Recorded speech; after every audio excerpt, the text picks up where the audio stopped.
So in this video, I'm going to show you something that I wish I was shown 10 years ago, and I'm really annoyed myself that I've only just worked this out. When you play back a timeline, you have different options of how the timeline will represent itself and how the playhead will move. So with this option, as you play through the track, you'll see the playhead move along and the page will scroll to the right as it comes to the next one.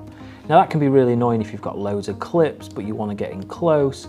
There is another option which will make it a bit easier when you're watching your work back and it won't keep page scrolling. To change this, go to Premiere Pro in the top, go to Preferences and go to Timeline, and this will give you all the preference to timeline.